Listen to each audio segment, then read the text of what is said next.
Μόλις έσκασε αυτό το μπουκάλι, αυτή πέταξε βενζίνη έξω μακριά. Και αυτό το βενζίνη με φωτιά μου πέσε πάνω στο χέρι και πλάι.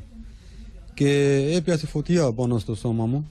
Ο Ναβίντ είναι μετανάστης από το Πακιστάν. Ζει στην Ελλάδα 16 χρόνια. Είναι ένα από τα πολλά θύματα της ρατσιστικής βίας. Όσο και αν ακούγεται απίστευτο, πριν από λίγες μέρες, 3 δράστες προσπάθησαν να τον κάψουν ζωντανό, ρίχνοντας του βόμβα μολότοφ την ώρα που εκείνος κοιμόταν στο σπίτι του στους Αγίους Αναργύρους. Φοβάμαι και ακόμα σπίτι φοβάμαι.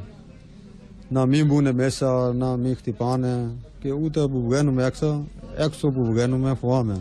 Το τελευταίο χρονικό διάστημα σημειώνεται σημαντική αύξηση των ρατσιστικών επιθέσεων. 5 άτομα να κατεβαίνα, εγώ κατεβαίνα όλα επειδή ένα ξύλο. Σας χτύπησαν? Ναι, εκείνα 5 τότε έφυγαν. Κοίτα, τι να κάνω, έλα, και πολύ πρόβλημα. Η αστυνομία σε συνεργασία με την ΕΥΠ, όπως αποκαλύπτει το Έθνος της Κυριακής, έχει εκπονήσει σχέδιο αντιμετώπισης των ρατσιστικών επιθέσεων. Στο μικροσκόπιο έχει μπει η υπόθεση της έκρηξης βόμβας στα χέρια ενός 34χρονου την ώρα που ετοιμαζόταν να την τοποθετήσει σε ένα αυτοκίνητο στη Σπάρτη στα τέλη Αυγούστου, ο οποίος τελικά υπέκυψε στα τραύματά του. Σύμφωνα με πληροφορίες, ένας φίλος του 34χρονου φέρεται να έχει διασυνδέσεις με ακροδεξιές οργανώσεις.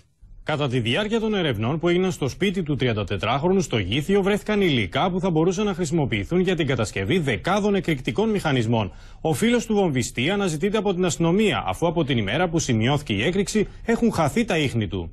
Στην υπόθεση της Σπάρτης αναφέρθηκε ο Αλέξης Τσίπρας στη συνέντευξη τύπου στη Διεθνή Έκθεση Θεσσαλονίκης. Όλος παραδόξως, διαπιστωμένα πλέον, ο ίδιος είχε σχέση με την ακροδεξιά.